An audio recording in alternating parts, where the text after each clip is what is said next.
Nós vamos começar fazendo rapidamente uma pequena revisão da introdução, né, que nós fizemos na fonte de Harod.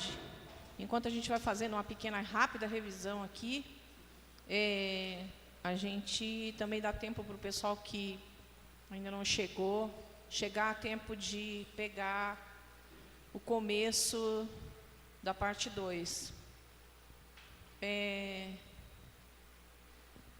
Alguém podia me ajudar a dizer alguma coisa importante ou interessante que tenha aprendido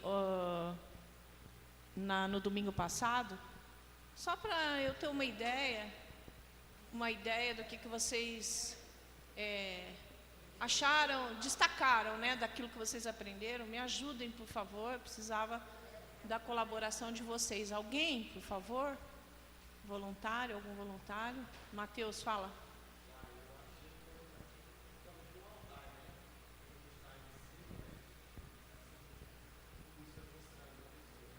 Sim, quando você está auxiliando o bispo numa ministração, no altar. Achava que estava você e ele ministrando os dois para a pessoa. Mas você sabe por quê? Fundamentado em qual parte da Bíblia que está isso aí? Ou é invenção da minha cabeça? Você lembra? Fundamentado no quê que está? Não? Nós vamos aprender hoje o fundamento bíblico disso, tá? Está em 1 Coríntios 14, é um capítulo. Quem leu aqui aquilo que eu recomendei, capítulo, qual foi o capítulo que eu pedi para vocês lerem? De 12 do quê? Quem leu? Verdade, gente, quero sinceridade. Quem foi que leu aí nessa semana?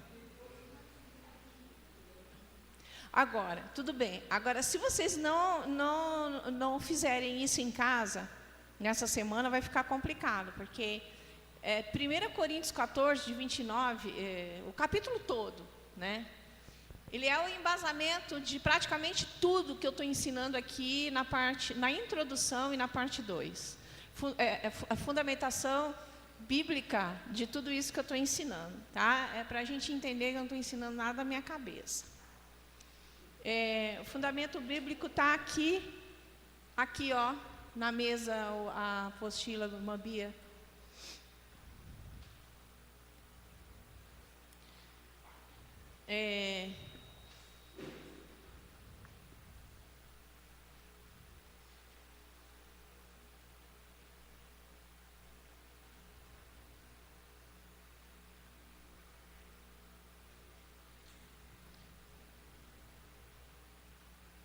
Alguém pode ler para mim 1 Coríntios 14, 31 a 33, por favor? Levante e lê alto. Por gentileza, me ajudem, eu preciso de ajuda. 1 Coríntios. Vem aqui, por favor, quem vai ler. Vem aqui, filha. Não, 14, 31 a 33. São 14, 31 a 33.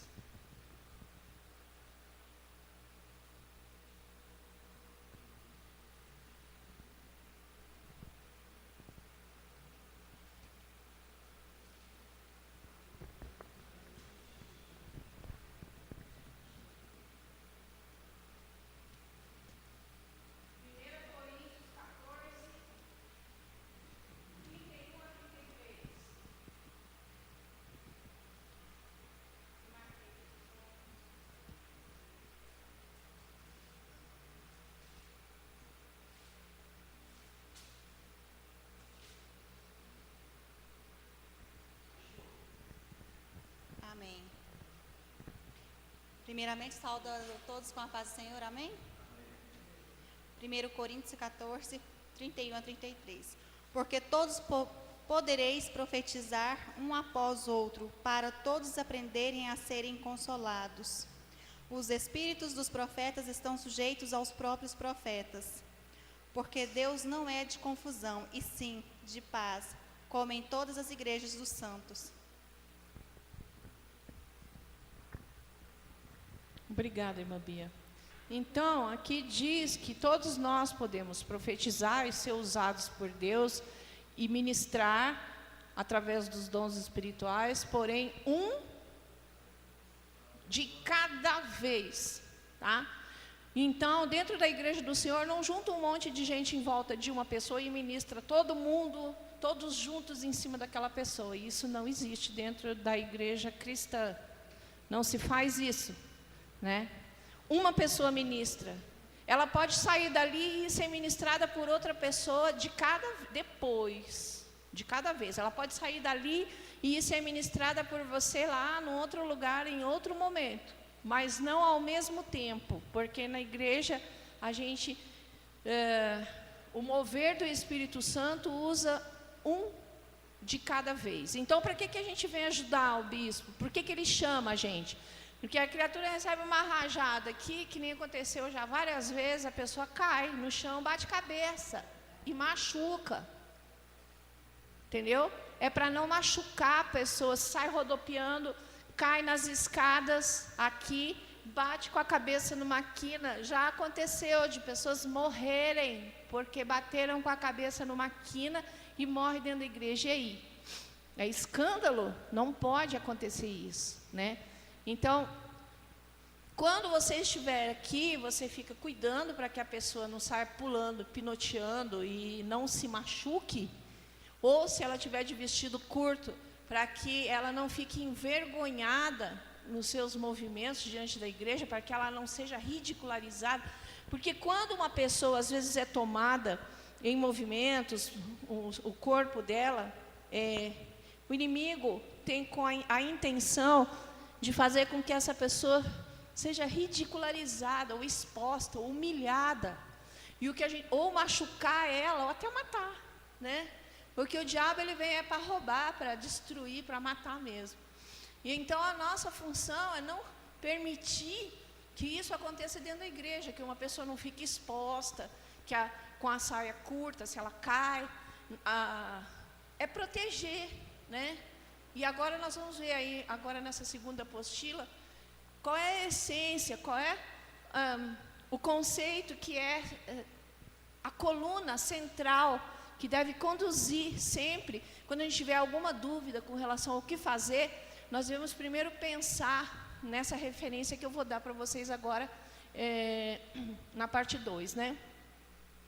Então, por quem você deve orar? Você está ali, o bispo está ministrando, orando pela libertação, Deus está usando o bispo para libertar essa pessoa, está usando ele, né? Então, você vai orar por ele, você vai clamar a Deus pela segurança dele, pela bênção na vida dele, pela proteção dos filhos, da família.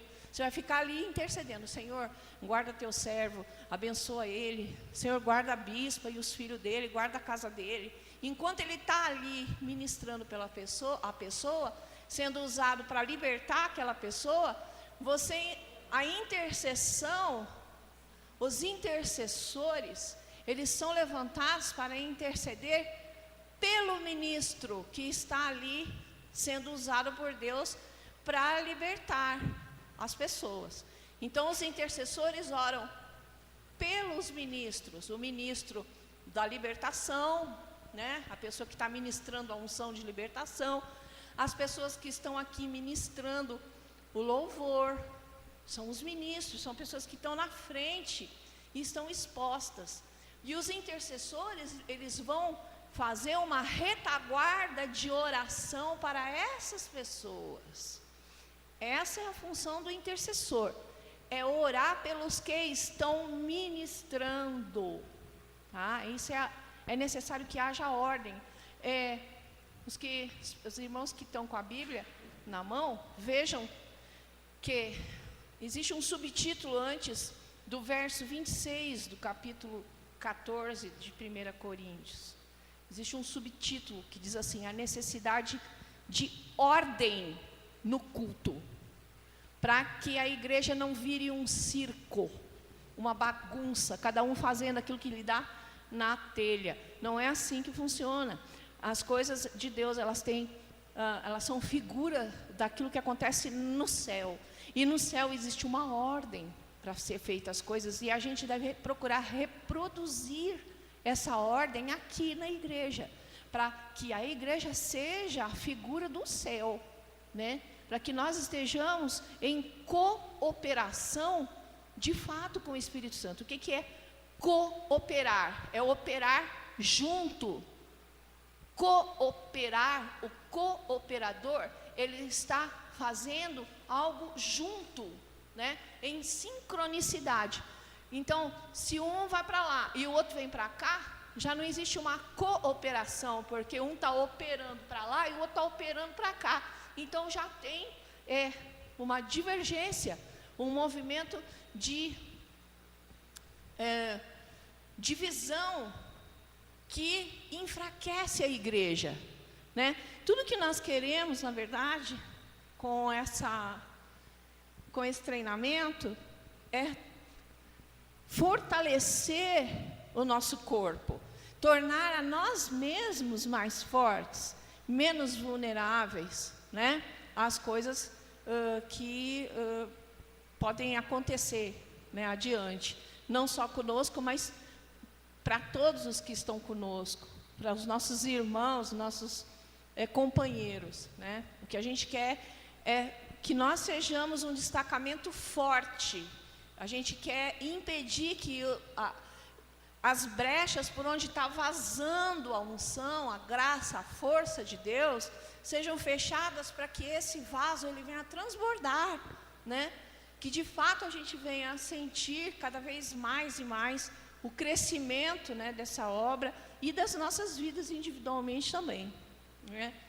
Então é importante que essa situação seja bem esclarecida. Todo mundo ministrando, todo mundo junto ministrando numa pessoa, isso não existe, tá? Não é assim que funciona. Essa confusão entrou na igreja junto com essa mania das pessoas ficarem paradas assim, parecendo guarda de trânsito, né? Num curso de intercessão que veio de uma influência lá dos Estados Unidos, de um pessoal que trabalha com o Benny Hinn. E o Benny Hinn e mais um grupo de pessoas que existe nos Estados Unidos é responsável pela infiltração de doutrinas de demônios, de doutrina da nova era, de doutrinas hinduístas dentro da igreja, tá? Eu sou especialista nisso, eu estudo, faço seminários com pessoas que estão ensinando de onde vêm essas coisas que foram infiltradas na igreja. E é por isso que nós estamos aqui tentando impedir que isso continue ou prevaleça na igreja de Anápolis, nessa igreja tão importante para o Brasil, porque Anápolis já foi a maior população de cristãos protestantes do Brasil, né? Já houve números de levantamento de 89, quase 90% de cristãos protestantes na cidade. Então essa cidade ela é muito visada, exatamente para que essa igreja seja enfraquecida através dessas infiltrações, né? Eu mesma já ministrei isso para alguns líderes de igreja e graças a Deus o Senhor confirmou, livrando alguns ministérios, um deles com 5 igrejas, de cair nas garras desses enganadores, dessa bagunça, e as pessoas então conservaram a sã doutrina através desses esclarecimentos que a gente dá, né? Isso foi uma moda que entrou no final do século passado, né? E penetrou nas igrejas um modismo junto com danças e transformando o púlpito num palco e a igreja em local de entretenimento, fazendo com que o ensino da palavra fosse esquecido. As pessoas começaram a vir para a igreja para ver um espetáculo, show, música, dança e conversar entre si, virou um clube, né? Um clube. Aí com alguma assistência social, que nem o Rotary Club faz, todos os clubes fazem. As igrejas viraram clubes, né? Onde as pessoas iam para conversar, para se encontrar. para vender alguma coisinha uns para os outros, e enfim, né? A palavra de Deus ficou esquecida. E é exatamente essa a intenção que o inimigo tem com toda essa bagunça, né, que faz. Por favor, mais alguém queria falar sobre alguma coisa que aprendeu, que achou importante nessa introdução? Mais alguém gostaria de me ajudar a falar alguma coisa que aprendeu na introdução? Alguém?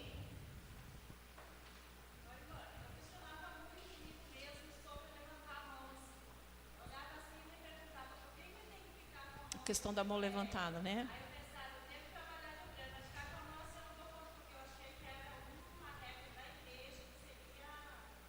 Ninguém nem sabe por que direito, né? É só porque todo mundo fica e o motivo pelo qual...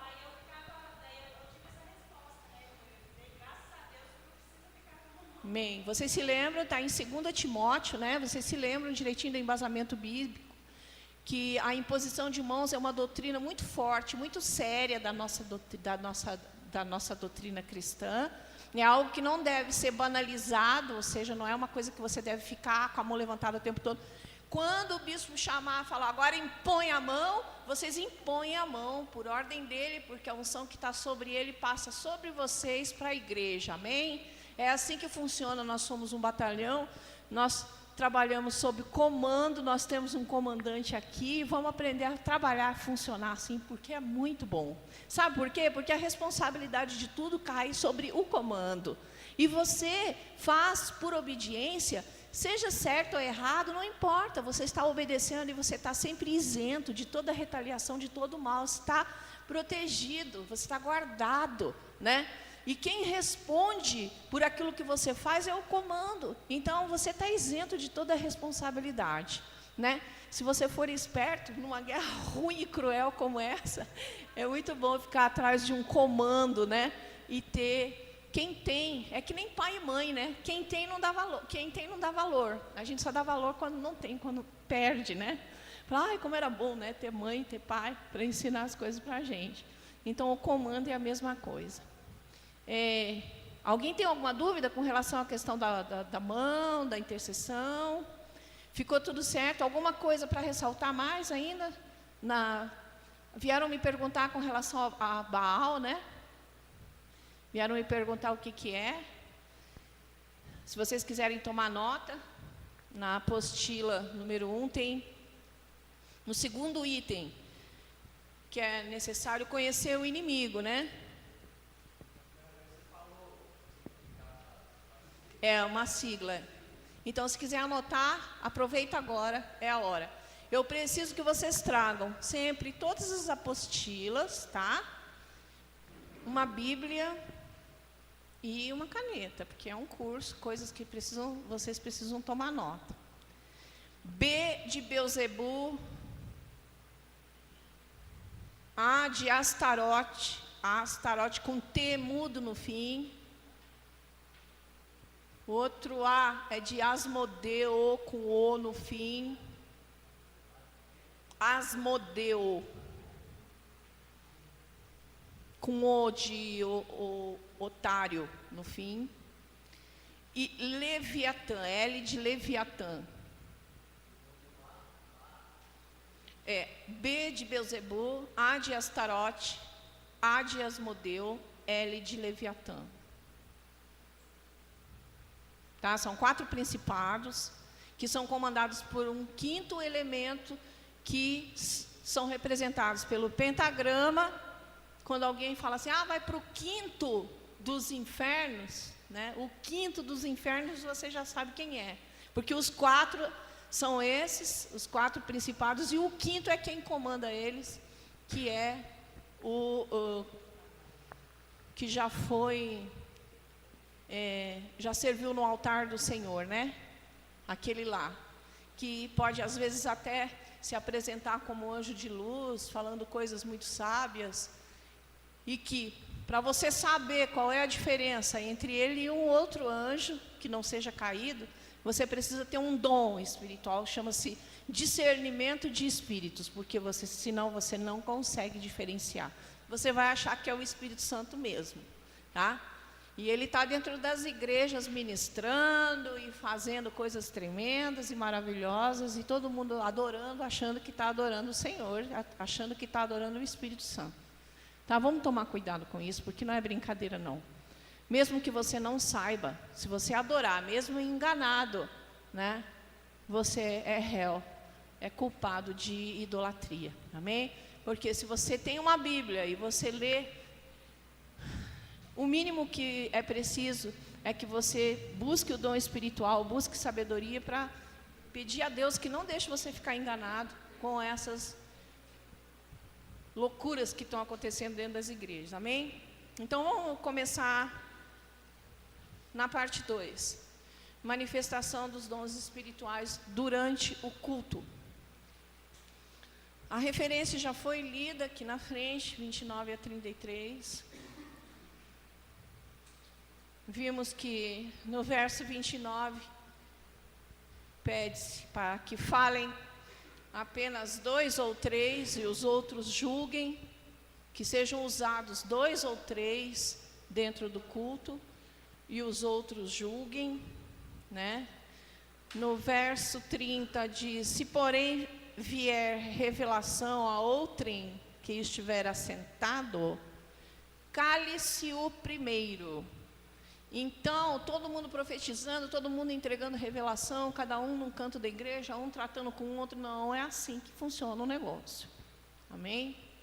Ah, mas se eu tiver uma revelação sobre alguém, o Espírito, ele é sujeito ao profeta. Você espera, ou espera terminar o culto, ou espera uma hora adequada, para que você possa entregar aquilo que é do Senhor para a pessoa.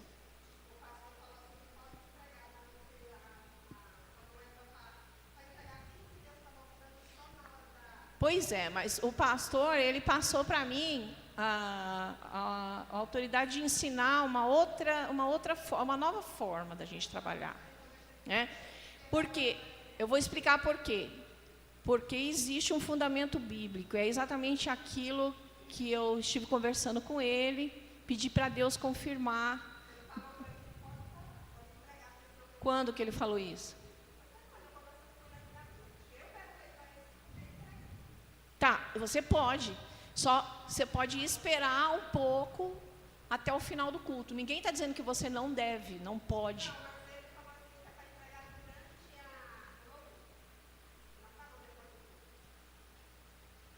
Mas é melhor que espere. Durante o louvor tudo bem, mas eu tenho visto ele ministrando, pregando a palavra, entregando a revelação e outras pessoas entregando também ao mesmo tempo, né? Várias pessoas sendo usadas ao mesmo tempo. Então, eu estou me baseando na Bíblia. Aqui, ó, está escrito aqui. Não é invenção minha, tá? Estou ensinando o que está escrito aqui. Essa é a minha obrigação. Aí depois vocês fazem o que vocês quiserem. Porque sobre mim, a minha responsabilidade está...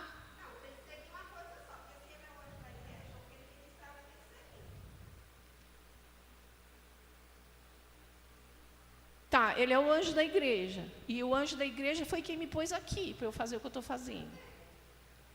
Né? Foi ele que me pôs, não fui eu que vim aqui. Então aí você conversa com ele depois. Porque fala assim, olha, a irmã Gilda ensinou assim, assim, como é que fica? Aí depois você conversa com ele. Mas foi o anjo da igreja que me pôs aqui, eu não pedi para ficar. Eu não falei assim, olha, bispo, deixa eu ir lá ensinar, eu não pedi para vir para cá. Foi ele quem me pôs. Não, não é um chamado. O anjo da igreja que você está falando me pôs aqui para eu ensinar isso que eu estou ensinando aqui. Todas as apostilas passaram na mão dele. E foi ele quem autorizou o ensino. Aí, se existe alguma divergência, que nem já aconteceu, contra a ordem, existe isso. Aí você chega para ele e fala, ontem, hoje, no domingo, a irmã Gilda ensinou assim, assim, como é que fica isso?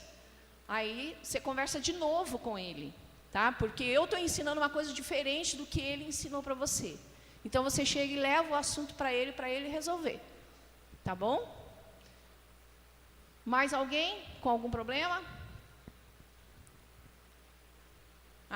A questão da ministração. O bispo está ministrando revelação, está ministrando libertação, está profetizando aqui em cima, e outras pessoas sendo usadas dentro da igreja ao mesmo tempo, tirando a atenção daquilo que está acontecendo no altar.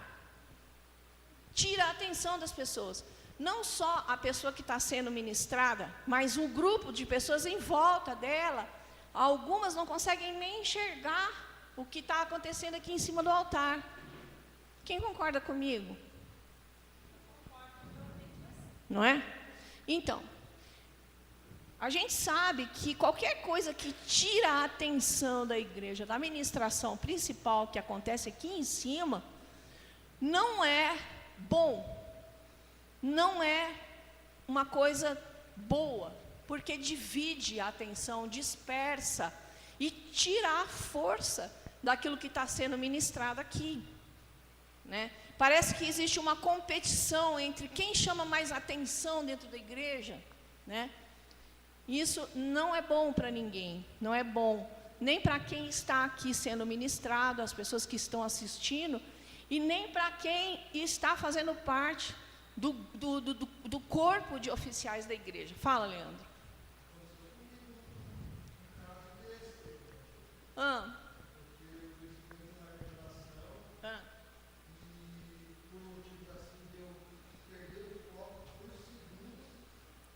Você foi roubado da revelação e perdeu a bênção. Pois é. É assim que o inimigo trabalha dentro da igreja. Eu estou falando que o inimigo trabalha assim, mas eu não estou falando que você está agindo em cooperação com o inimigo de caso pensado. Não, é como eu falei no início. Até agora não tinha ninguém que ensinasse. Daqui para frente, uma vez ensinado, quem não agir da forma como está sendo ensinado aqui, vai por sua conta. Você não é obrigado a fazer o que eu estou ensinando. Ninguém é obrigado a fazer de acordo com aquilo que eu estou ensinando. É como eu falei na introdução. Eu não acredito que se consiga alguma coisa obrigando as pessoas ou ameaçando as pessoas para fazerem as coisas, nem decretando regras. Não é assim que as coisas funcionam. Porque entre nós é preciso que haja amor, é preciso que haja um desejo de cooperação e de união. É preciso que a gente entenda que nós estamos juntos e que nós precisamos da ajuda uns dos outros, para todo mundo ficar bem, né? Para a gente ficar mais forte, para a gente ficar mais unido. Então, se cada um vai para um lado e faz o que acha que está certo, não é que a pessoa está errada, mas é que acontece uma divisão, acontece uma dispersão, enquanto que o que é necessário é que haja uma concentração de forças, certo? Então, se vai todo mundo junto, nós somos muito mais fortes. O poder que há aqui sobre... Quem acredita que existe uma unção de poder aqui em cima agora? Vocês acreditam nisso? Ela cai sobre a gente. Mas se a gente estiver disperso, ela vai espirrar um pouquinho ali, espirrar um pouquinho ali. Na hora que um está ministrando a bênção do outro, ele dispersa, é roubado, e aí o que poderia acontecer não acontece.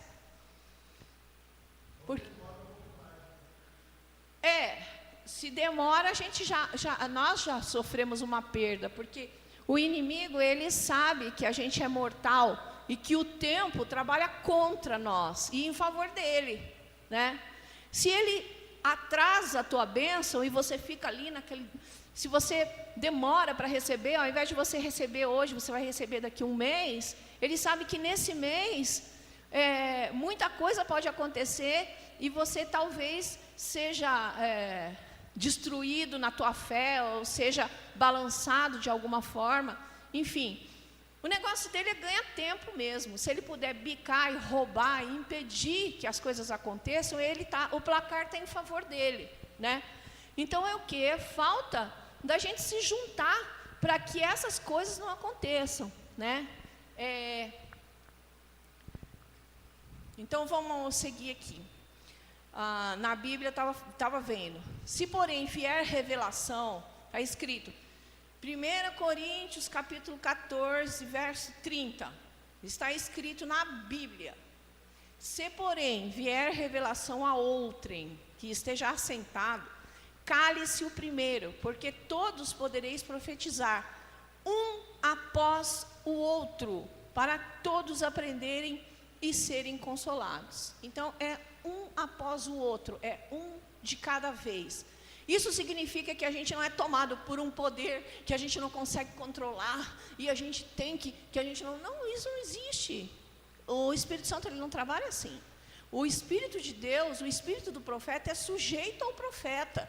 Você recebe aquela revelação e no momento mais oportuno em que você não vai atrapalhar o culto e nem tirar a visão de ninguém que está tentando ver o que está acontecendo aqui em cima do altar, no momento em que você não vai se enfiar numa fileira, ir lá no meio de uma situação e chamar a atenção para si, tirando a atenção do altar, você pode perfeitamente entregar aquela revelação no momento em que esse efeito colateral não aconteça, você pode evitar. Ou seja, você vai ter um ganho muito maior, você não vai ter um efeito colateral, você não vai ter uma perda, e aquela bênção que você recebeu para entregar para a pessoa, ela vai ser entregue, sem que haja uma perda, sem que haja um efeito colateral, vamos dizer assim. Não sei se vocês estão entendendo, né? O bem que veio através de você para aquela pessoa, ele vai acontecer sem provocar uma perda, um dano nenhum, zero, né? Então, entre custo e benefício, nós temos um lucro muito maior com isso, né?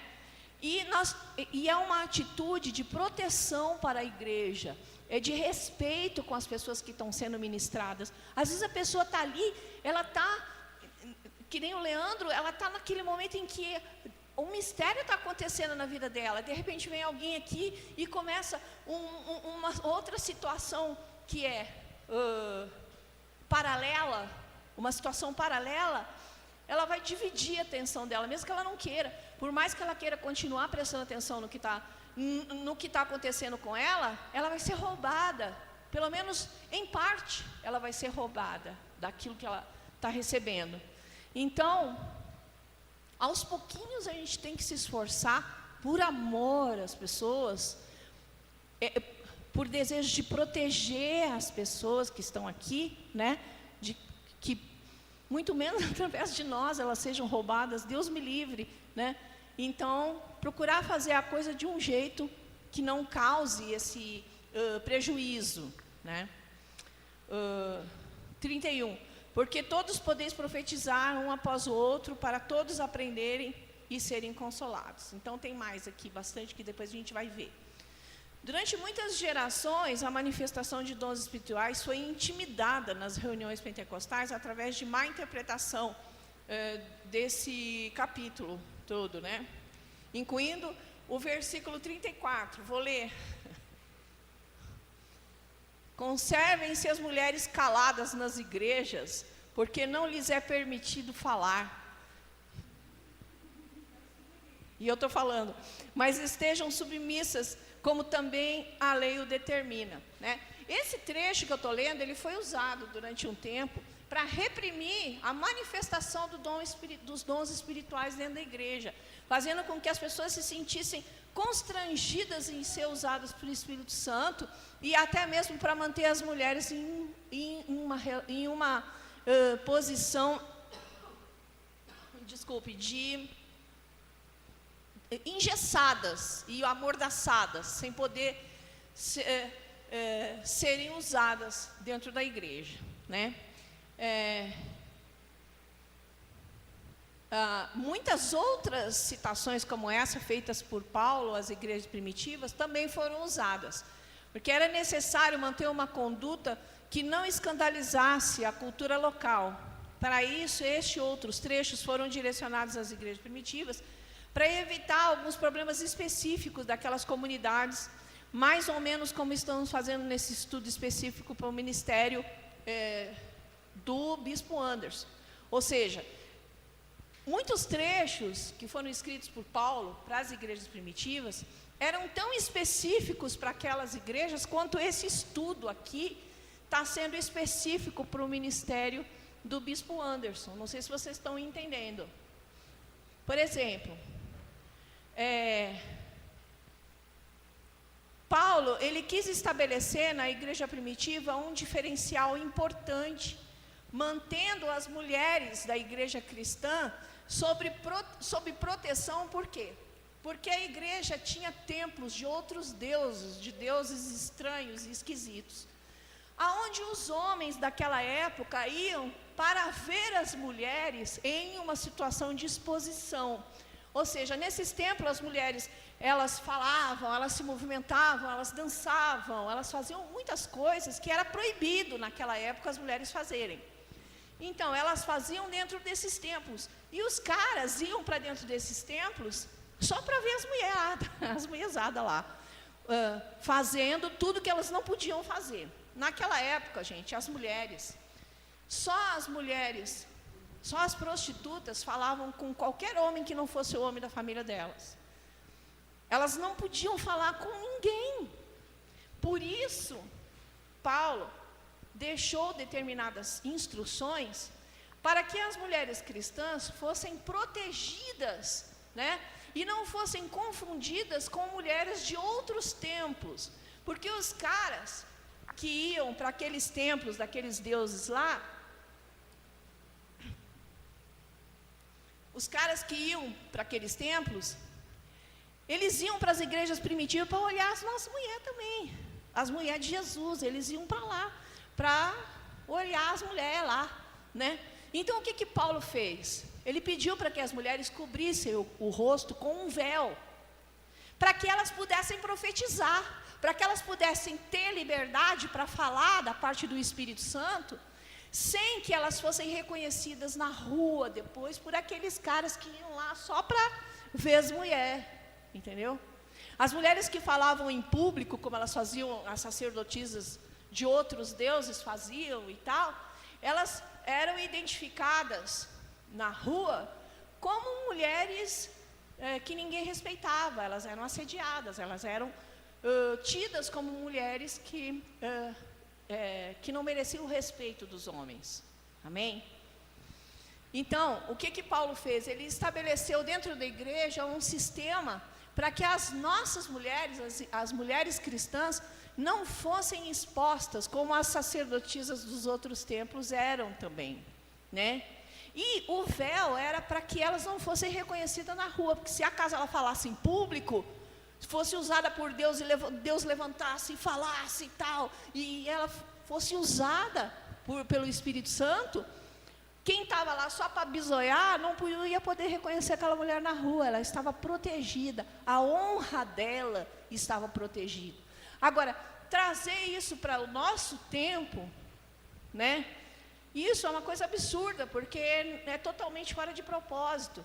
Não é um gesto de amor e proteção. Hoje, por exemplo, proibir a mulher de falar dentro da igreja. Você não está protegendo a mulher, ao contrário, você está discriminando ela, você está apartando ou diminuindo essa mulher, humilhando, fazendo com que ela se sinta inferior. E isso, o amor não faz isso com ninguém, né? O amor não diminui nem ofende as pessoas.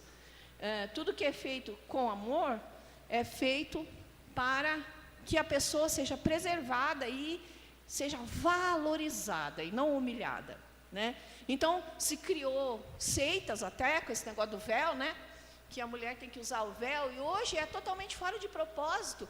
Dentro da nossa civilização, isso não tem mais nenhuma necessidade, porque as mulheres falam em locais públicos e elas continuam sendo honradas, as advogadas vão para... as mulheres são políticas, elas estão na televisão, elas estão em todo lugar. Então, não existe necessidade desse tipo de preservação, desse tipo de proteção. Então, deixa de ser uma coisa amorosa, deixou de ser um gesto de amor da parte de Paulo, como se fosse um pai, né, para essas mulheres cristãs, deixou de ser um gesto amoroso de proteção e passou a ser um gesto discriminatório de humilhação. Então, deixa de ser doutrina de Cristo. Quando passa a ser algo para humilhação de alguém, para diminuir alguém, para ofender, para magoar alguém, aí deixa de ser doutrina cristã, né? Pelo contrário. Pelo contrário. Bom, isso aí já é mais um assunto teológico, né? Aí uma hora a gente vai para aí. Então, como determinar no terceiro parágrafo quais trechos da Bíblia são para a gente seguir à risca e quais são os relativos a tempo, local e circunstância? Como é que a gente faz para saber o que é que a gente deve realmente seguir aqui em 1 Coríntios 14 e o que a gente não deve? Então é fácil. Para quem captou a essência do Evangelho, da chamada sã doutrina, aquela que é a expressão legítima do Espírito de Deus, revelada 2 capítulos adiante, revelada em um capítulo antes, né? Em 1 Coríntios 13, o amor é dom supremo. Quem está com a Bíblia aí? 1 Coríntios 13. Essa é uma profunda reflexão de Paulo que nos revela haver vários estágios de aprofundamento em nossa relação com Deus, mas que tudo se resume no amor, como confirmou o apóstolo João em 1 João 4, 20 e 21. As razões que teve Paulo para impedir que as mulheres se cobrissem, isso eu já falei, né? Então, como que a gente faz para descobrir o que é realmente para a gente seguir desse 1 Coríntios 14 e o que não devemos seguir? O referencial é esse, é amor. Então, o amor, ele protege as pessoas, ele respeita a criatura que está aqui sendo ministrada, né? Ele faz com que a gente tenha respeito por essa pessoa e que a gente vai fazer tudo para impedir que qualquer coisa tire a atenção dessa pessoa do que está acontecendo aqui, porque é aqui em cima que ela vai receber a bênção dela. A bênção que Deus reservou para ela vai vir daqui, né? Isso não significa que a tua revelação não precisa ser entregue, mas não naquela hora, né? Não naquele momento, para que a pessoa não fique confusa, que nem acontece algumas vezes. Hoje já não acontece mais, porque o Senhor já andou fazendo algumas transformações aí, mas enquanto o bispo estava ministrando aqui, os músicos aqui atrás conversando e fazendo piada e tal, e eu já vi mais de uma pessoa olhando e ficando escandalizada com as brincadeiras aqui atrás, o bispo ministrando coisas tremendas aqui, uma unção tremenda sendo ministrada, e o pessoal aqui atrás olhando o celular, né? Ou de brincadeirinha, de risinho, conversinha no ouvido, né?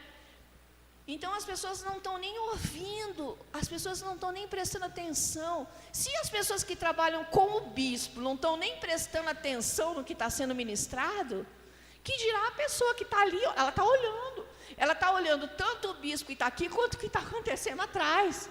Ela está vendo tudo, né? E será que isso não é uma falta de respeito? Não com o bispo, mas com essa pessoa que está sentada ali? Será que isso não é uma falta de respeito com a pessoa que entrou aqui na igreja, às vezes com o coração doído, numa situação difícil, sendo que talvez possa ser até a última esperança que ela tem de conseguir resolver o problema da vida dela na hora que ela se senta aqui? Tem muita gente que entra na igreja no último impulso de desespero antes de fazer uma bobagem.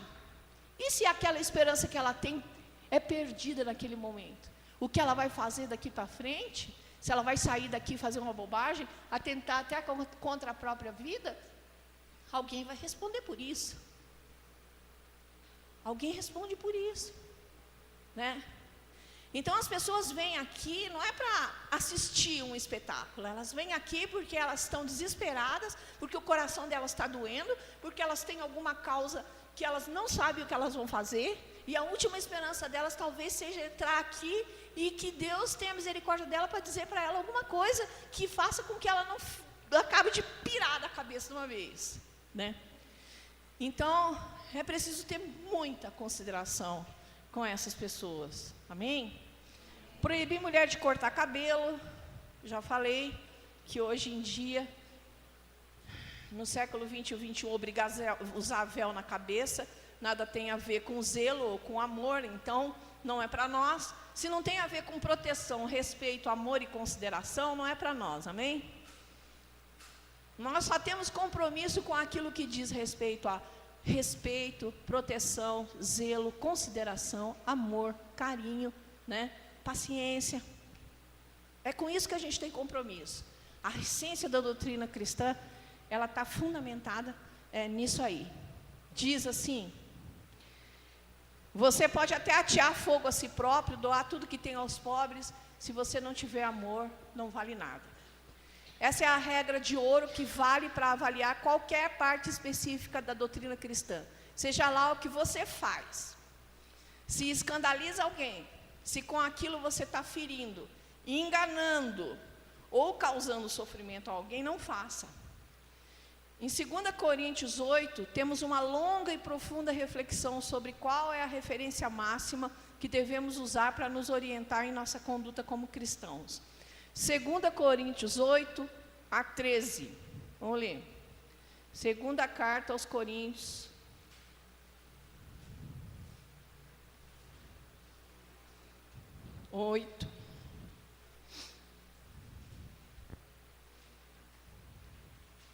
De 8 a 13. São só 5 versos, mas olha só. Não vos falo da forma de mandamento, nem para provar pela diligência dos outros a sinceridade do vosso amor. Pois conheceis a graça do nosso Senhor Jesus Cristo, que sendo rico, se fez pobre por amor de vós, para que, pela sua pobreza, vos tornasseis ricos. E nisso dou minha opinião, pois a vós outros, que desde o ano passado, principiaste não só a prática, mas também o querer convém isto. Completai agora a obra começada, para que assim como revelaste prontidão no querer, assim leveis a termo segundo as vossas posses. Será que é a segunda ou é a primeira? Vamos ver. Acho que eu errei aqui. Se eu errei, eu preciso que vocês corrijam, tá? Acho que é 1 Coríntios 8. De 8.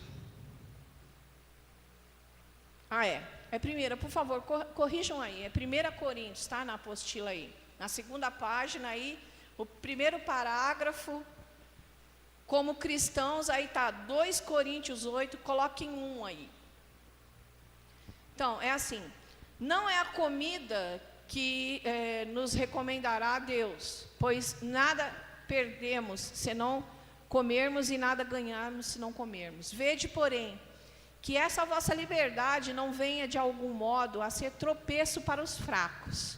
Porque se alguém te vir a ti, que és dotado de saber à mesa, em templo de ídolo, não será a consciência do que é fraca induzida a participar de comidas sacrificadas a ídolos? E assim, por causa do teu saber, perece o irmão fraco pelo qual Cristo morreu. E deste modo, pecando contra os irmãos, golpeando-lhes a consciência fraca, é contra Cristo que pecais. Que forte isso, hein? E por isso, se a comida serve de escândalo a meu irmão, nunca mais comerei carne para que não venha a escandalizá-lo. Então, nós temos algumas liberdades, é claro. Por exemplo, a questão do Velho Testamento e até no Novo Testamento, Paulo recomendar a Timóteo que bebesse um pouquinho de vinho. Na palavra diz que a gente não deve se embebedar e tal. E tem gente que se sente na liberdade de sair para tomar uma de noite e tal, para curtir. Se sente nessa liberdade. Tudo bem, eu não discuto isso. Não é essa a minha discussão. A minha discussão é aqui, ó. E se alguém passa lá, alguém que não tem ainda uma firmeza igual a do que se sente tão forte o suficiente para de vez em quando tomar um copo de cerveja e não acha que isso atrapalha a vida dele, eu não vou discutir isso com a pessoa. Amém? Eu não vou dizer, não, você não pode beber. Eu não posso fazer isso, porque não sou eu que tenho que tomar conta da vida do outro. É a consciência dele que vai comparecer diante do Senhor, para responder ao Senhor, não a minha. Amém? Agora, se ele estiver lá, sentado, ele é conhecido de alguém da igreja, fala, poxa, aquele irmão lá, ele é obreiro lá em tal igreja, se ele pode, eu também posso. Ou, se ele se escandalizar e de repente falar, misericórdia, olha aquele cara lá, pensei que era tão abençoado, olha lá, ele está bebendo, se embebedando, que nojo, não quero mais saber de igreja. Então, Ser crente, irmãos, é que nem dirigir. Você tem que dirigir bem, mas tem que dirigir tomando cuidado dos barbeiros que andam à tua volta. O pessoal que dirige mal, ele está contigo no trânsito. Que seriam as pessoas que ainda não têm uma fé formada, que ainda não estão com uma estrutura forte. São os pequenininhos de Jesus, né? Essas pessoas, elas se escandalizam muito facilmente com qualquer coisa que você faça. Se você, por exemplo, está aqui e você fica assim, com o braço levantado e tal, e a tua blusa é curta e aparece a tua barriga, e você é obreiro aqui, vai ter uma pessoa sentada e falar, mas que igreja é essa? Ela vai falar, ué, mas o que aquela mulher está fazendo? Ela vai falar, mas que igreja? E que Gilda, e que Mateus, e que Conceição, e que todo mundo, é nós tudo que vai estar no balaio, sendo desprezado, sendo humilhado. Por quê? Porque você não pode prestar atenção no que está fazendo e preservar o interesse de todos e proteger essas pessoas que são fracas. Elas precisam de proteção. Então, por isso que eu disse, quanto mais discretos a gente for, fica ali perfilado, fica com a tua mão abaixada, não fica chamando muita atenção. Às vezes não basta nem ficar assim, tem que ficar assim, né? Porque parece que precisa que as pessoas olhem, né? E isso é exatamente o contrário do que nós temos que fazer. O que nós temos que fazer, o que nós precisamos é que as pessoas nem nos vejam, de preferência que elas nem saibam que a gente está na igreja, né? Para quando a gente entrar na situação.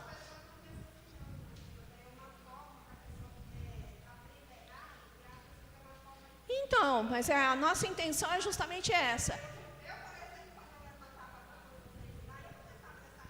Não, mas eu não estou dizendo que ninguém pensa dessa forma, eu não estou aqui julgando ninguém, eu estou só ensinando e dizendo o que o outro que está sentado pode pensar de você. Ele pode pensar que você está querendo chamar atenção.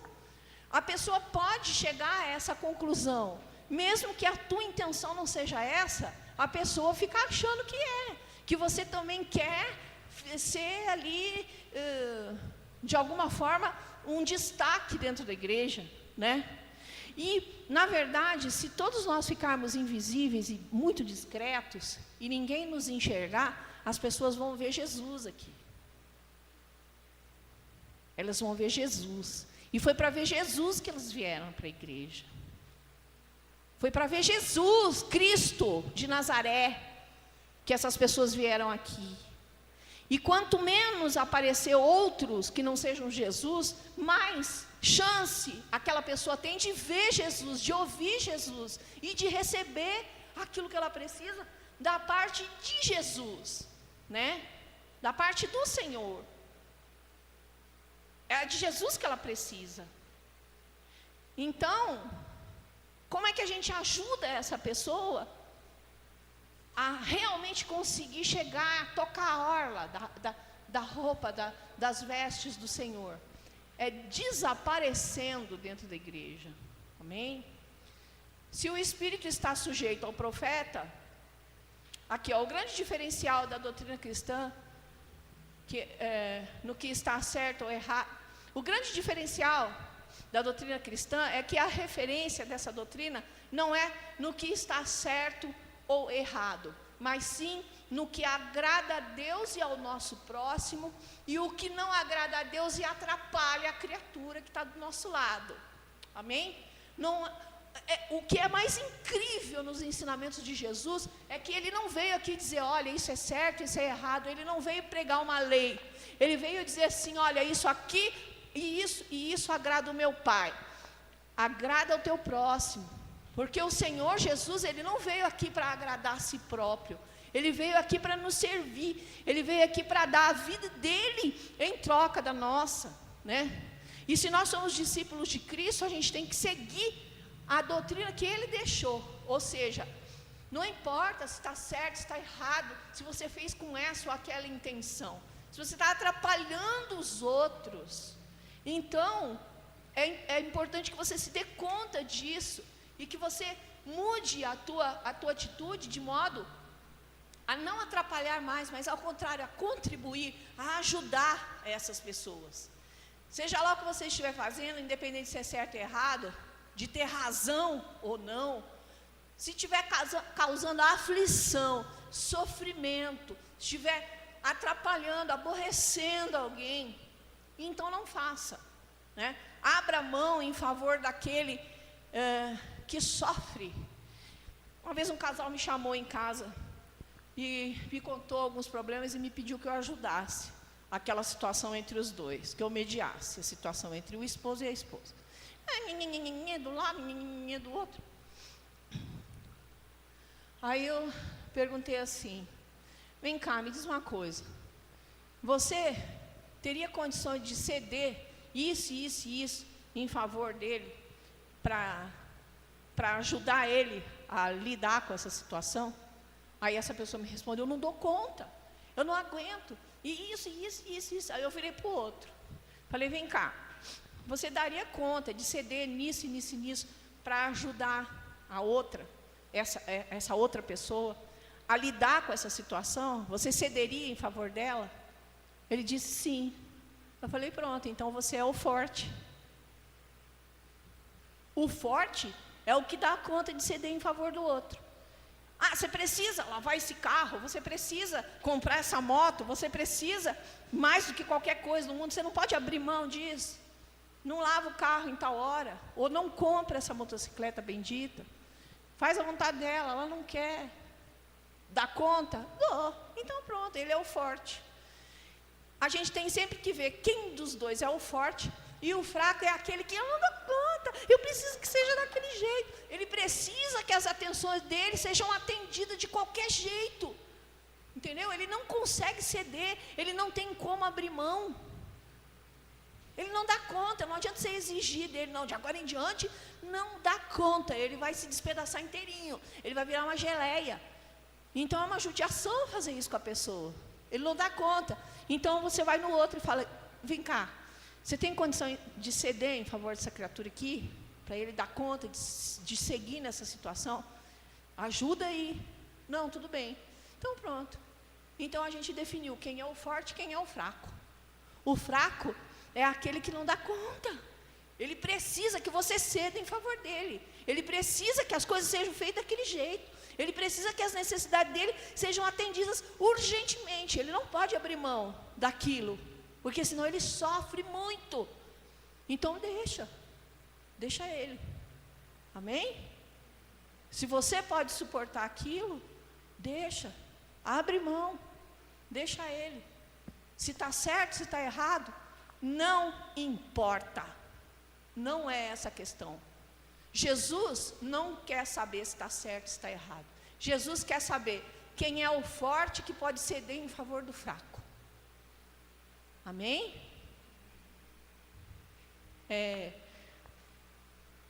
Se uma autoridade coloca você em um local específico durante o culto, como no altar, põe aqui. O bispo fala: vem cá, fica aqui. Aí você vai, fica ali.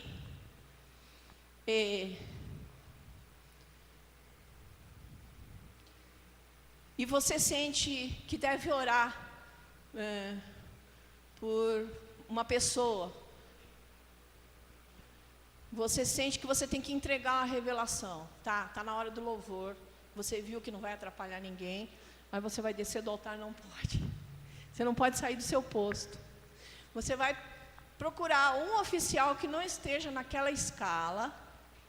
Vai colocar ele no teu lugar para você poder sair daí lá fazer no banheiro, se quiser. Qualquer coisa que você tenha que fazer. Mas você não pode sair dali sem deixar uma brecha. Que nem, estou aqui no altar. Aí daqui a pouco, não está no banheiro. Eu simplesmente saio e vou ao banheiro. Não pode. Você tem que achar uma criatura qualquer, chama uma Gilda ali, provavelmente. Vai sobrar para mim. Um oficial que não esteja na escala. Pede para alguém ficar no teu lugar para você poder sair. Porque um oficial te deu uma ordem, o bispo deu uma ordem para você ficar ali, né? Então, se ele precisa que alguém fique ali naquele momento, não se desloque, ou se você for se deslocar, peça para alguém ficar no seu lugar. Amém? Quem entendeu? Outra coisa. Se você sentir vontade de orar, você vê que está na hora do louvor, que não tem ninguém. Se bem que estão os ministros ministrando louvor. Tem gente que está ali no mistério, na hora do louvor, recebendo coisas tremendas, né? E se você passar por aquela pessoa, você pode cortar o barato dela e roubar a bênção dela. Não faça isso não. Não precisa. Espera um pouquinho. Respeita a criatura do céu que está ali, na unção de Deus. Respeita o momento dela com Deus. Meu Deus, se a gente não respeitar, quem vai respeitar? Né? Caso alguém esteja sendo usado para pregar ou profetizar e os outros começam a se movimentar na nave da igreja, entregando revelações ou profetizando, o negócio vira um circo, porque é todo mundo fazendo tudo ao mesmo tempo, né? E ninguém recebe nada, ou os que estão ali tentando se ligar no que está acontecendo no púlpito, não conseguem, a atenção é quebrada, ninguém... Na verdade, ao invés de acontecer várias bênçãos, não acontece nenhuma, né? Ou acontece umas pela metade. Se o Espírito está sujeito ao profeta, o melhor é aguardar que a ministração feita no altar, seja qual for, seja louvor, seja lá o que for, termine. E depois procurar a pessoa para dizer a ela o que é necessário dizer. Caso realmente o assunto não possa esperar, você deve colocar alguém para ficar no lugar que foi determinado para você ficar, principalmente se você foi designado para o altar. Até ir para o banheiro, já falei. Ninguém está autorizado a circular pela igreja durante o culto, porque tira o foco da ministração que está sendo feita no púlpito. Muito menos impondo a mão sobre as pessoas que estão sentadas, porque distrai as pessoas, chama a atenção para si, tirando a atenção das pessoas da ministração. Tirar a atenção das pessoas da ministração é uma coisa maligna, mesmo que você não perceba. Você está sendo usado de forma a roubar a bênção dos outros. Então não faça isso não, sabe? Não fica desfilando para o meio da igreja, transitando no meio da igreja, não. Fica no posto, fica no teu lugar. Se você tiver que sair do teu lugar para ir no banheiro, ou para fazer alguma coisa, pede para alguém ficar no teu lugar para você sair. Não deixa o teu posto, o lugar onde você está, sem ninguém. Amém?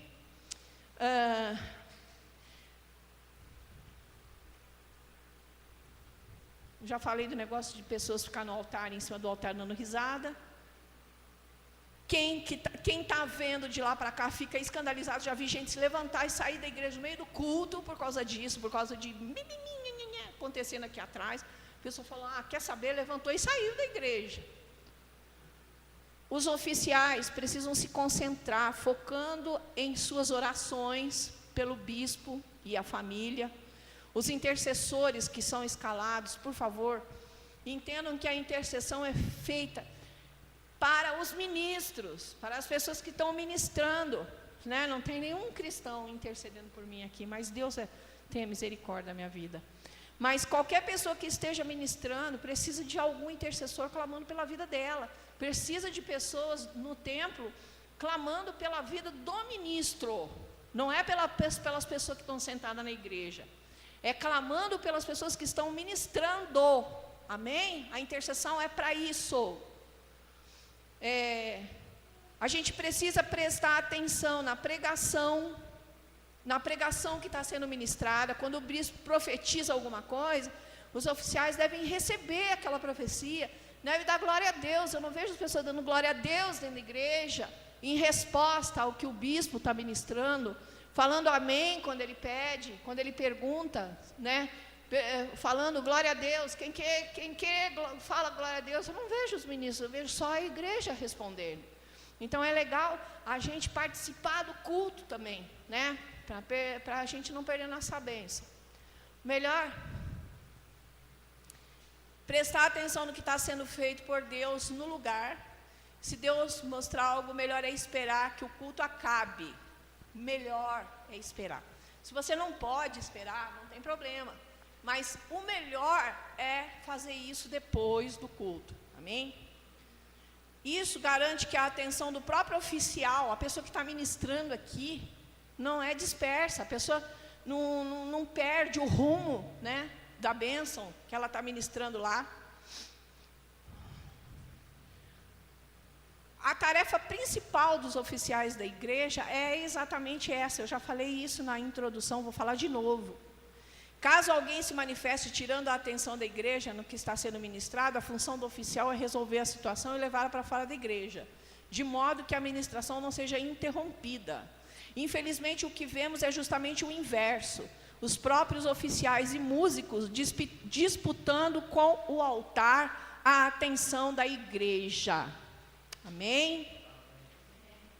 Isso é algo muito grave, gente. Isso é uma coisa muito séria, grave mesmo. Isso quebra a igreja no meio, isso racha tudo, isso atrapalha, isso rouba a bênção das pessoas.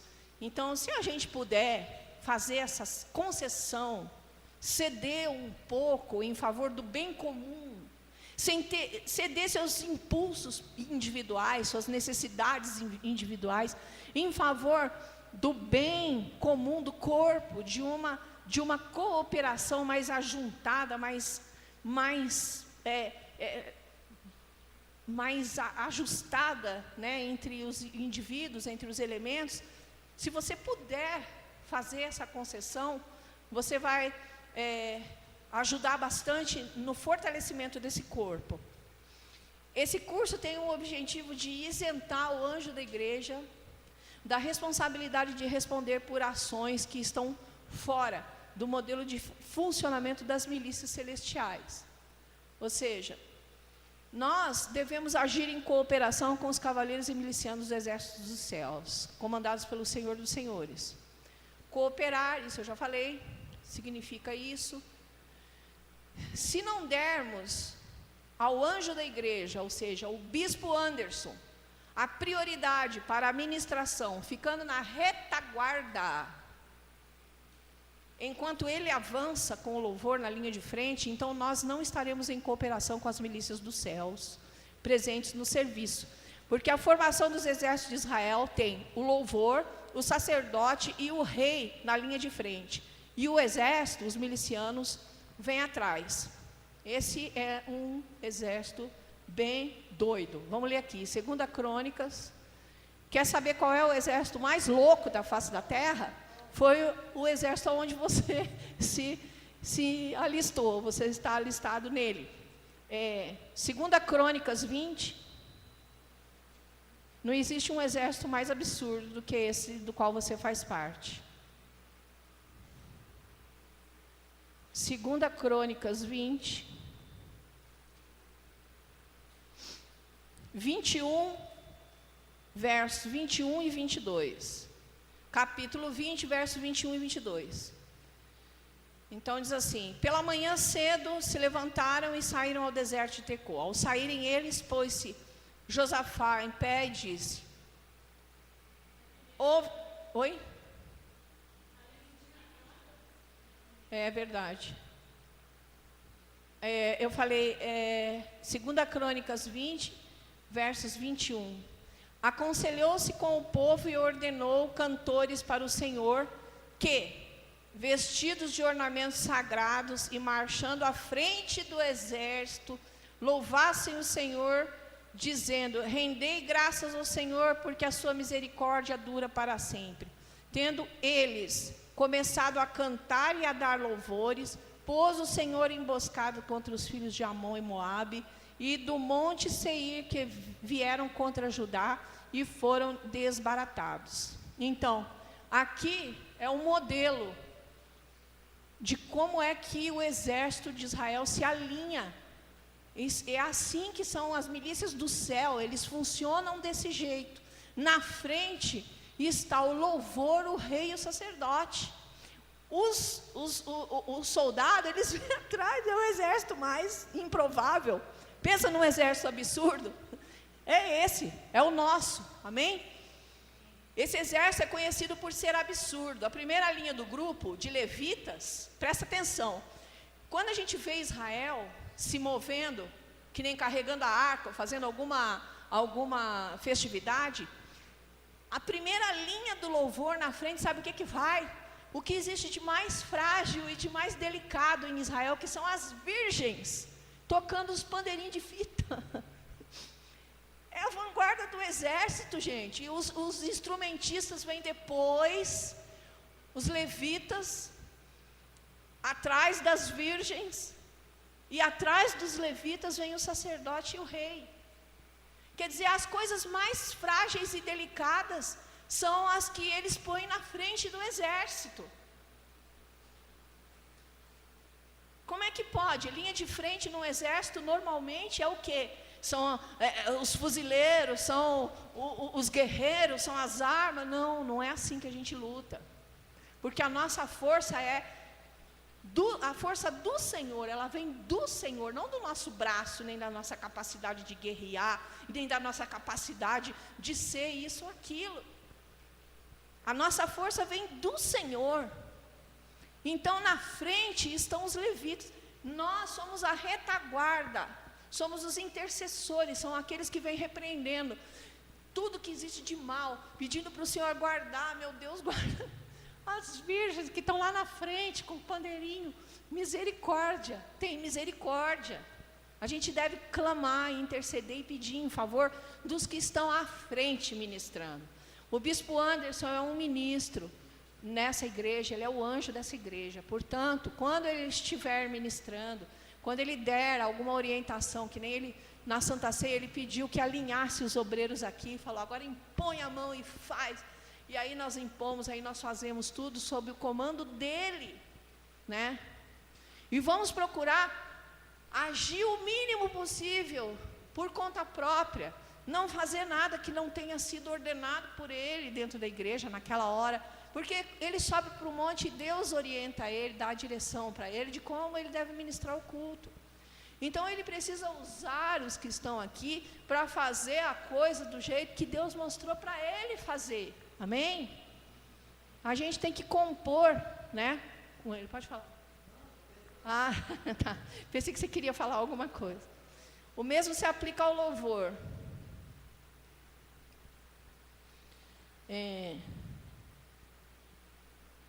Quando você tiver que sair da sua posição, pede para alguém que não está na escala daquele horário do culto para ficar no teu lugar. Não vai tirar um oficial do posto dele para ficar no teu lugar, amém? Senão não adianta despir um santo para vestir o outro. Fique invisível. Quanto mais diluída fica a individualidade, mais forte a unidade do corpo de Cristo. Um músico sabe disso. Quando a gente está, por exemplo, conduzindo o louvor num coral, por exemplo, e tem uma voz que se destaca muito, a gente pede para aquela pessoa, para ela diminuir um pouco o timbre, para ela diminuir um pouco o volume. Por quê? Para que a voz dela fique fundida naquele corpo de vozes, né? Para que, de uma forma, aquele corpo de vozes se torne uma só voz, fique uma coisa harmoniosa. Então, num conjunto, quanto mais perfeita a execução de uma música numa orquestra, se tem um violino mais alto, o que o maestro vai falar? Por favor, baixa um pouco, porque eu estou ouvindo você, né? Como que os instrumentistas de uma orquestra têm que tocar? De um jeito que o maestro não escute ele. Para não escutar ele, o que tem que acontecer? O som do instrumento dele tem que estar fundido dentro daquele corpo musical, né? De maneira que a gente não ouça um elemento, que nem quando você vai temperar uma comida, né? Se tem um tempero que está se ressaltando mais, está chamando, né? Está gritando mais que os outros, o negócio desequilibra. Então é mais ou menos essa a ideia. Tem vários exemplos, várias formas de tentar fazer, de ilustrar para que você entenda que não é na tentativa de diminuir ninguém, mas ao contrário, de fortalecer a gente como uma unidade, um corpo. Nós somos um só, né? Nós não somos vários indivíduos misturados, nós somos várias partes, vários membros de um só corpo. O mesmo se aplica ao louvor. Aí vem o exemplo da música que eu já dei. Nós somos instruídos a não conhecer os ministros do céu pelo nome individual de cada um. Eles em conjunto são o Espírito Santo. Esse negócio de saber qual é o anjo fulano, o anjo beltrano e tal, eles nem fazem muita questão de serem conhecidos pelo próprio nome. Ele é um ministro do Senhor. E aí, quando chega um ministro, a gente diz o quê? A gente diz que aqui está o Espírito Santo.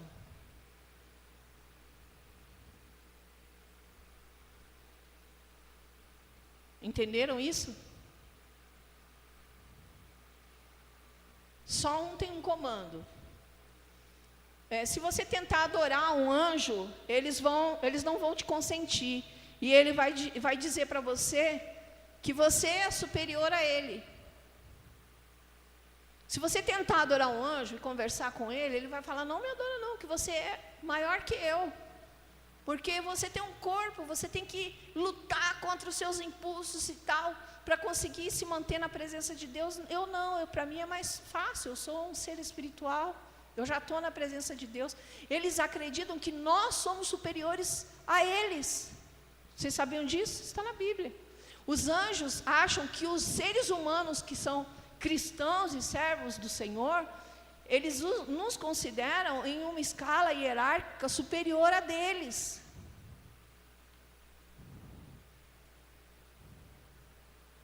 Se você tentar exaltar ele, vai falar, não faça isso, você tem mais força e mais poder do que eu.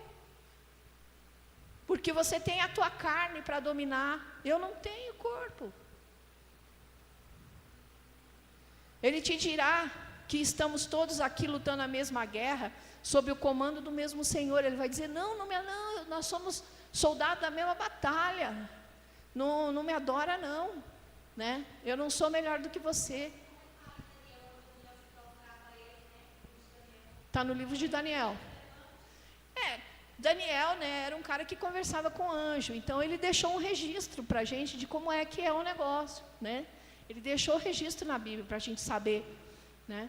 A pessoa que aceita, como você louva bem, transfere o louvor da pessoa que ela está dando para você, como você canta lindo, não, quem canta é o Espírito Santo. Transfere rápido, não recebe não. Não recebe porque isso contamina teu coração e depois daqui a pouco você não vai saber mais como lidar com isso, né? Então vamos procurar fazer como os anjos fazem, né? Procurar não chamar para si nada. Como é seu nome? É o Espírito Santo. Eu individualmente não existo, né? Os anjos individualmente não têm existência. Eles são ministros. E eles todos em conjunto, eles são o Espírito Santo de Deus. Eles são o Espírito de Deus, né? Por isso que a gente deve procurar não chamar a atenção para si. Porque isso pode vir a prejudicar a gente de alguma forma, né? O que eu estou falando, na verdade, não é para diminuir nem desmerecer ninguém. Eu estou apenas ensinando como é que as coisas do céu, elas funcionam, baseado no que eu aprendi na Bíblia. Se nós somos cooperadores desse mesmo exército, que é o exército do céu, então vamos fazer a imagem e semelhança deste exército. Que Jesus nos guarde e mantenha no bom combate até a sua vinda, amém? Então, é importante que todos entendam, a irmã Conceição tem toda a razão, que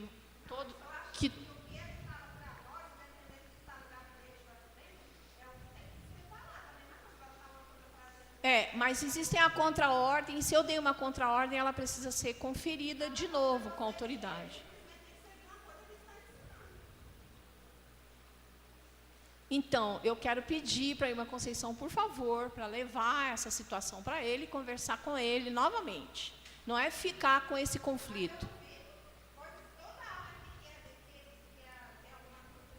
Alguma dúvida, isso mesmo. Leva para ele, né? Mas são coisas que ele realmente não quer tratar diretamente, por isso ele levantou uma pessoa, né?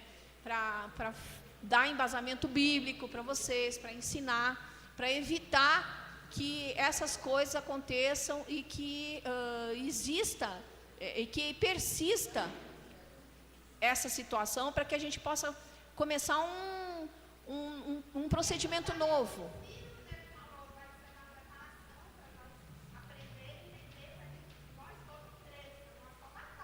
Isso mesmo. O correto é o que está escrito na Bíblia, né? O que a gente aprende na Bíblia, não é? E se existe alguma contra-ordem, se existe alguma...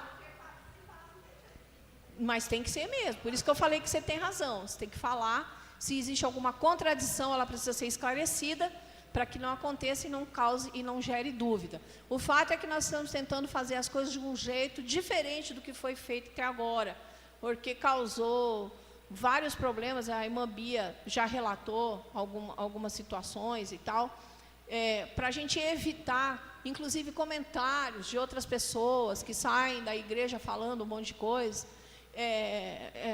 e proteger vocês que estão aqui, para que vocês não sejam alvo, né, de comentários, nem de sei lá o quê. Na verdade, o que a gente quer a intenção é proteger mesmo a cada um individualmente e proteger o ministério, né, de algumas situações, que nem já falei até para a Jéssica. Um dia eu pedi para ela me fazer um favor, até perguntei: Jéssica, você me ama? Aí pedi para ela me fazer um favor, ela fez, depois eu expliquei para ela por quê. Porque do lado dela senta uma pessoa que já vi sair daqui direto em outra igreja, ficar comentando as coisas que acontecem aqui dentro para outras pessoas de outro ministério, né?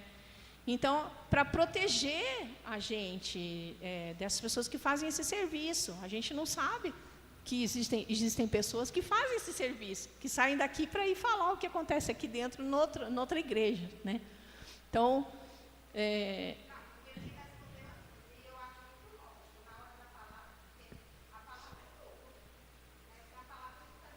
mas não é só a palavra, Conceição. Às vezes ele não está ministrando a palavra, ele está ministrando profecia, ele está ministrando unção. Às vezes, no meio do louvor, enquanto estão louvando, ele está ministrando, ele está profetizando, ele está revelando. Então, não é só a palavra. Não entendi.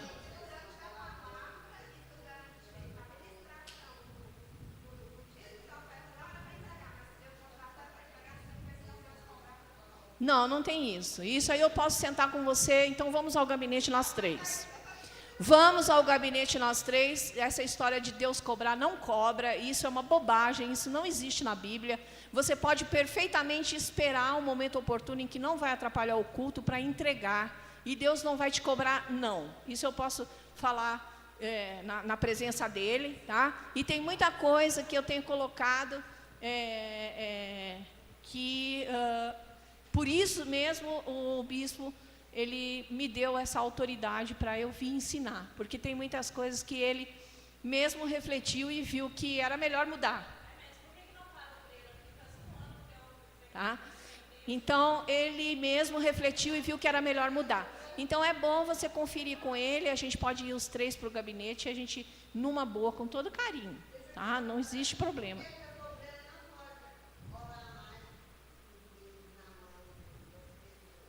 Quem falou? Não, pôr a mão na cabeça não pode mesmo.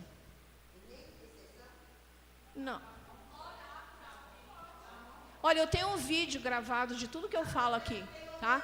Eu já fiz isso por segurança, eu já gravo tudo que eu falo aqui por segurança, para não acontecer das pessoas dizer: a irmã Gilda disse isso e aquilo, então está gravado ali, né, Gilda? Está tudo gravadinho aqui. Então a gente pode conferir todas as coisas que eu falei na parte 1, tá? Não, mas aí o que o obreiro comenta eu não sei. Eu sei o que eu falo. Eu não sei o que o obreiro comenta. Eu sei, dá licença um pouquinho. Eu sei o que eu falei e o que eu falei está gravado ali. O que eu disse imposição de mãos é uma coisa perigosa, não deve ser feita para a própria proteção de vocês. Não impõe, não sai impondo a mão na cabeça de todo mundo, tá? O bispo já falou várias vezes que no gasofilácio a unção tem que ser feita só na mão, que não quer que ninguém unja o corpo de ninguém na igreja, só quando ele mandar, põe a mão aqui e unge lá, ele já falou isso várias vezes, eu tenho gravado aqui. Então, quando ele fala, ninguém liga. Então, ele levantou a irmã Gilda, para a irmã Gilda vir aqui conversar com vocês e pedir, por favor, que vocês sigam as instruções do vosso bispo. O vosso bispo já falou várias coisas que não foram acatadas por vocês, né? O vosso bispo já pediu para vocês não terem várias atitudes, já chamou em gabinete, pediu, e as pessoas continuam fazendo o que ele pediu para não fazer. Então, agora, o que nós estamos tentando? Nós estamos tentando fazer com que as pessoas entendam por que ele pede, por que precisa fazer assim, né? Não é dizer, não, agora então você não... Não, por favor. O que nós estamos fazendo é fazendo um pouco mais de empenho e esforço para que aquilo que ele pede para vocês seja atendido, né? Porque ele sabe por que ele pede.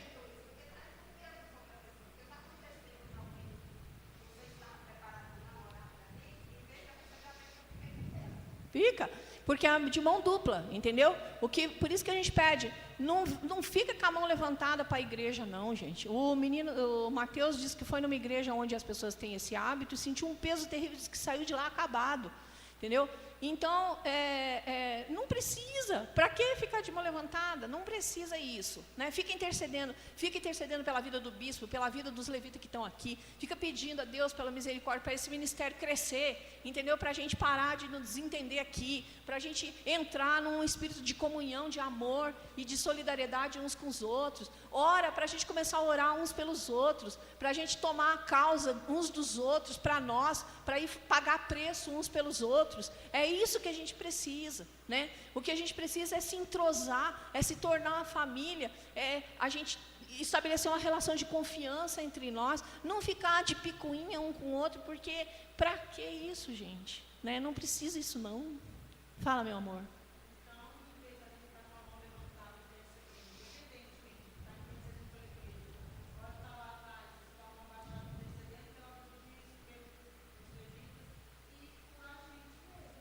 Uns pelos outros, sabe? Pela família. Olha só, a irmã acabou de descer as águas, o esposo dela. A gente precisa orar por ele, para ele fortalecer os caminhos do Senhor, para Deus entregar o ministério que tem que entregar na vida dele. Tem tanta gente precisando, né, de intercessão. O Leandro batizou, precisa a gente interceder pela vida dele, né?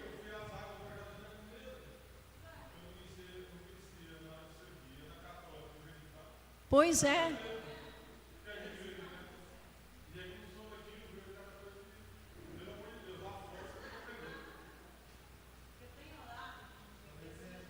Então, uma coisa eu quero dizer para você, é importante. Desculpa eu interromper, Beth.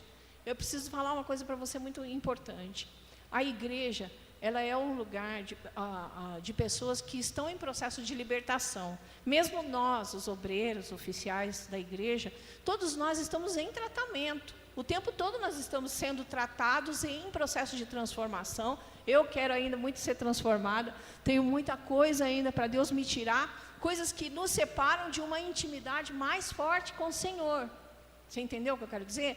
Então, a igreja é um lugar onde vai se reunir um monte de gente com problemas, com dificuldades. E isso faz com que a gente desenvolva uma capacidade cada vez maior de suportar, ou de tolerar, ou de ter paciência uns com os outros. Porque eu preciso que tenham paciência comigo. Eu preciso que tenham paciência comigo. Então, o mínimo que eu posso fazer é ter paciência com os outros, na esperança de que tenham comigo também, né? Pois é, querido, mas o amor no coração não é uma coisa que amanhece o dia você com amor no coração. É uma coisa... Não é. Não, mas não é. Na Bíblia está escrito não. Na Bíblia não é isso que está escrito. A Bíblia diz que nós vamos desenvolvendo o amor de Cristo na medida em que nós somos libertos. Então não é de berço, ninguém nasce bom. Se você quiser, te dou um embasamento bíblico para o que eu estou falando. Ninguém nasce bom. Na verdade, tem uma passagem bíblica que alguém diz para Jesus assim, meu bom Senhor, eu falo, por que me chamas bom? Eu não sou bom, não. Jesus disse, eu não sou bom. Bom é meu Pai que está no céu. Eu não sou bom, não. Se Jesus disse que não é bom, isso significa que a gente tem que tomar consciência de que nós temos muita coisa ainda para sermos transformados, né? E se nós temos algumas qualidades que o outro não tem, então isso faz com que a gente ainda mais tenha que ter paciência e tolerar aquele que ainda está no caminho de se aperfeiçoar, de melhorar, de se tornar uma pessoa cada dia melhor, né? A gente só não consegue ter paciência com o próximo que está na caminhada dele, que está desenvolvendo ainda algumas qualidades do Espírito Santo, que está aos poucos transformando e nos colocando as qualidades, as virtudes do Espírito Santo no nosso coração, né? Se nós não temos a consideração, só não temos a consideração com essa pessoa se nós achamos que nós somos bons.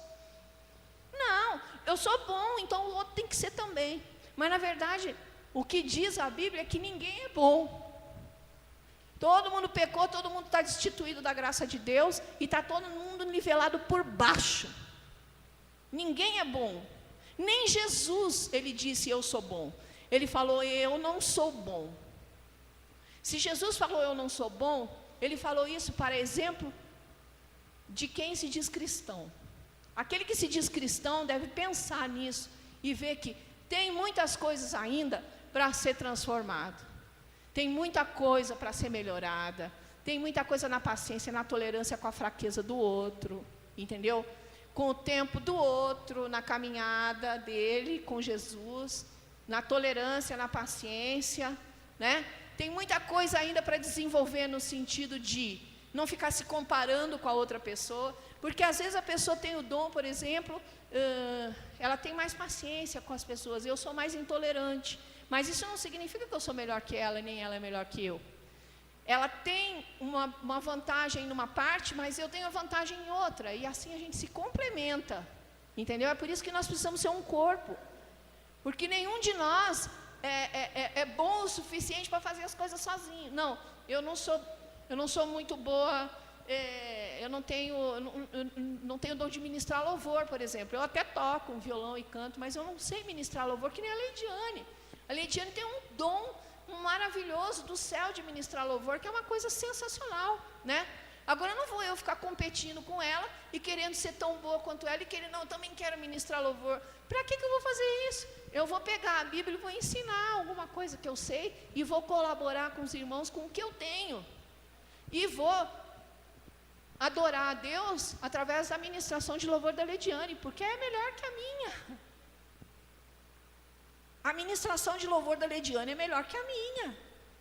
Por que eu vou querer eu me pôr no lugar dela? Porque se para as pessoas que estão sentadas aqui, quando ela ministra, é lógico que essas pessoas vão ser servidas por Deus com uma qualidade muito melhor do que se estivesse eu no lugar dela.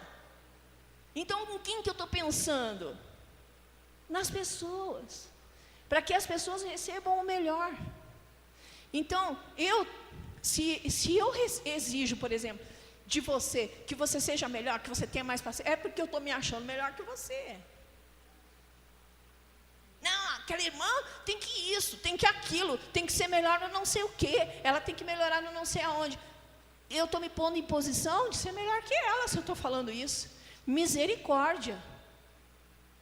Eu não sei no que a irmã tem que ser melhor, eu sei no que eu tenho que ser melhor. Eu sei no que eu tenho que melhorar, eu tenho que olhar para mim e falar, eu preciso isso, eu preciso aquilo, eu preciso melhorar naquilo outro e tal. Sabe por quê, irmãos? Eu vou dizer uma coisa interessante para vocês agora, para vocês pensarem comigo. Você tem poder de mudar outra pessoa? Você acha que tem poder de mudar alguém? Não, se eu der conselho, se eu falar para ela, se eu disser para ela, não, porque você tem que isso, você tem que ser melhor assim, você acha que...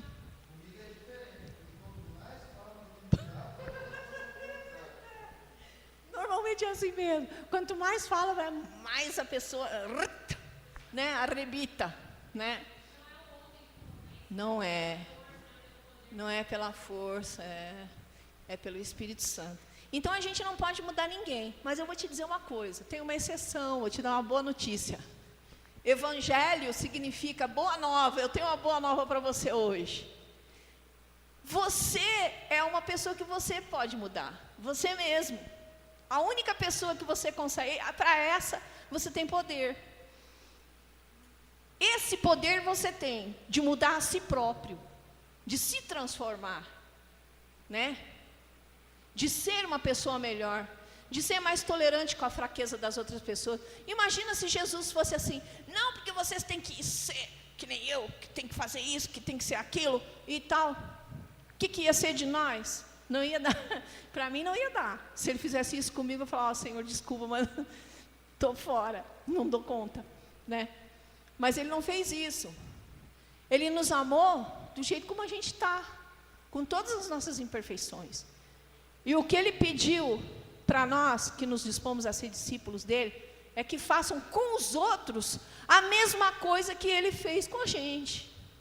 Ou seja, ama o mala sem alça do teu irmão, do jeito como ele é agora, do jeito que Jesus ama. Quero ver. Ama ele.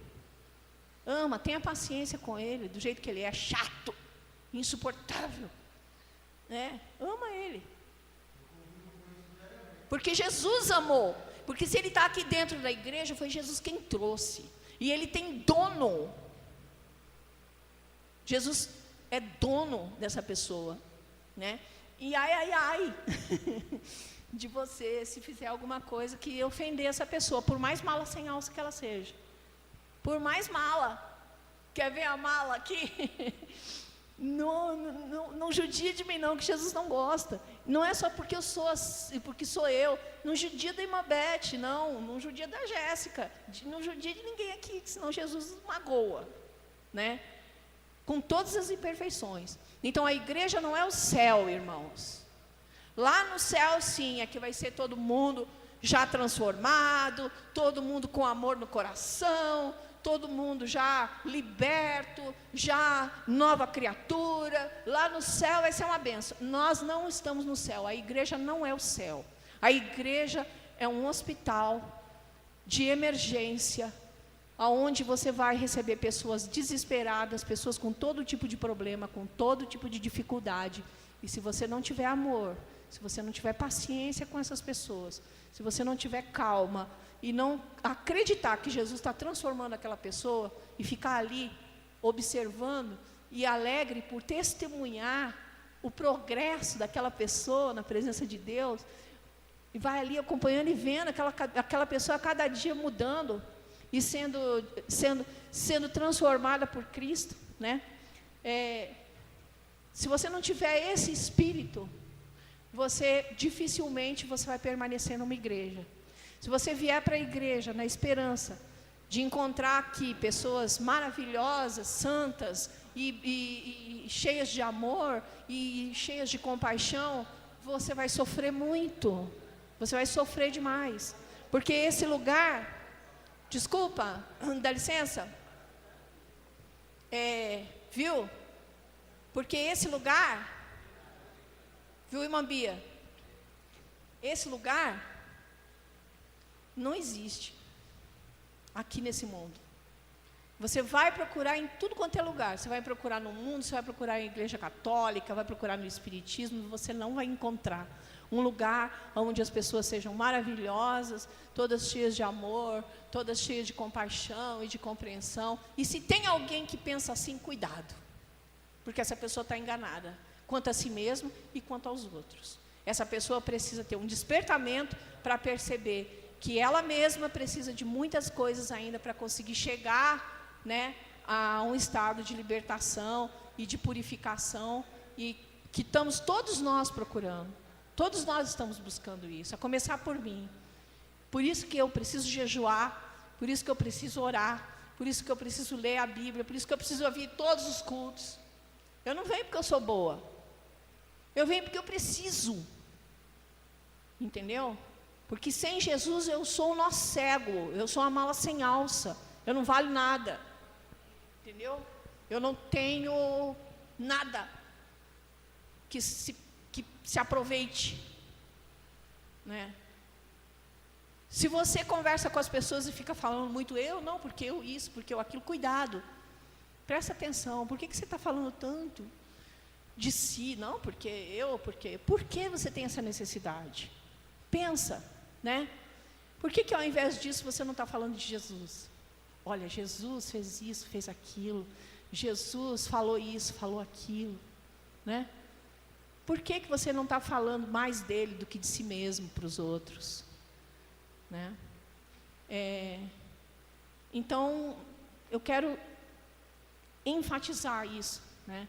Nós somos todos na mesma caminhada, estamos todos com as mesmas necessidades, estamos todos lutando pelas mesmas coisas, e se alguns se esforçam mais para alcançar as bênçãos, é porque eles são mais necessitados, não que eles são melhores, né? Não porque eles são melhores do que os outros, mas porque eles são mais necessitados, né? Eu quero encerrar com a história da síndrome do burrinho. Não sei se alguém conhece essa história. A síndrome do burrinho. O jumentinho, a síndrome do jumentinho. Foram lá pegar o jumentinho e trouxeram lá para Jerusalém. E Jesus montou no jumentinho para fazer a entrada dele na cidade, né? Aí foi aquela festa, aqueles ramos de flores, jogaram pétalas no chão e o jumentinho passando por cima e a cidade inteira fazendo a maior festa, né? E tal. E aí depois que Jesus terminou a entrada dele em Jerusalém, mandou devolver o jumentinho no lugar, né? Botar no lugar lá, porque ele pegou o jumentinho emprestado, né? Para poder entrar em Jerusalém.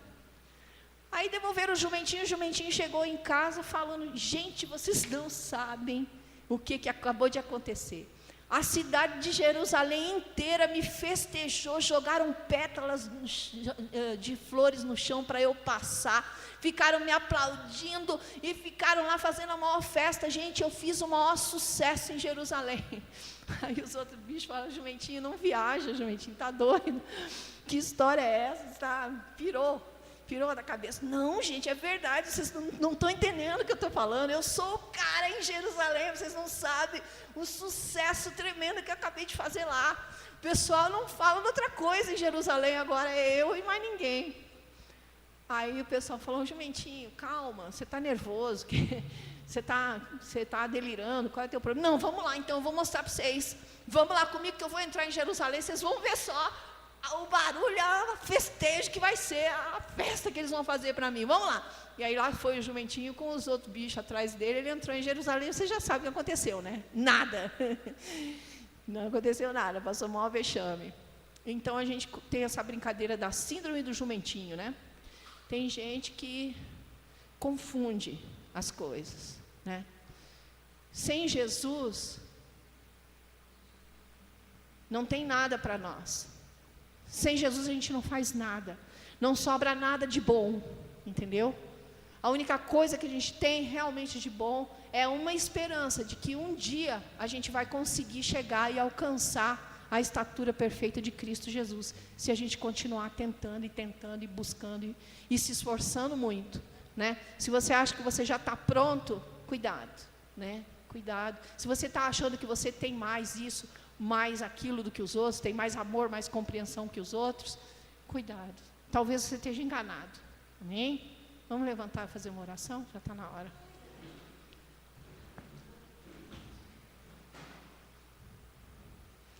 Bia, por favor, vem fazer uma oração para encerrar. Uma Bia.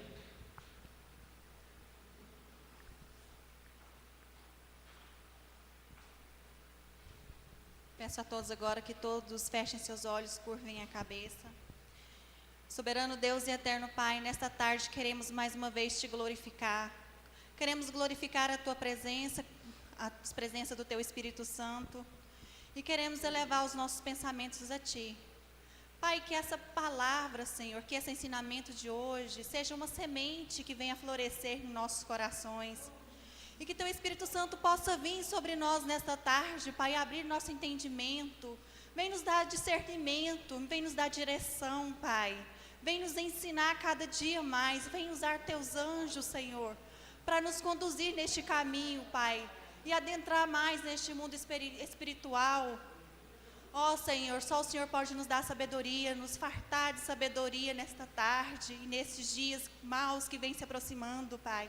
Precisamos muito de Ti, Senhor, que o Senhor venha nos diminuir cada dia mais, que o Senhor venha aparecer em nossas vidas, Senhor. Venha nos dar um coração contrito, um coração humilde, Senhor. Venha nos ensinar, Senhor, segundo a Tua vontade, segundo o Teu querer, a ser mansos e humildes assim como Tu foi.